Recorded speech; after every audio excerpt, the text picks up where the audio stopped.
গত 15 দিন যাবৎ ইসরায়েল প্যালেস্টাইনের গাজা ভূখণ্ডের উপর বর্বর হামলা চালাচ্ছে। এই হামলায় হাজার হাজার গাজার প্যালেস্টাইনীয় মানুষ প্রতিদিন নিহত হচ্ছে, হাজার হাজার আহত হয়েছে। তাদের চিকিৎসার কোনো সুব্যবস্থা নেই, কারণ ইসরায়েলের বর্বর হামলা হাসপাতালও রেহাই পায়নি, শরণার্থী শিবির পর্যন্ত রেহাই পায়নি।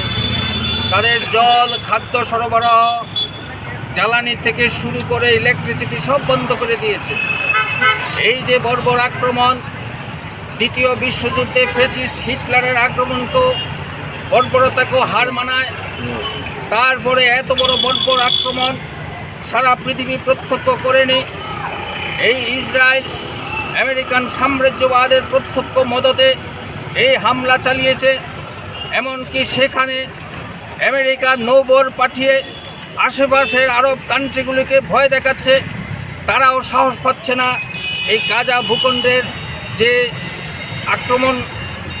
আক্রান্ত যে জনগণ সেখানে আশ্রয় দেবে, সেই সাহস পর্যন্ত ছোট ছোট রাষ্ট্রগুলি পাচ্ছে না।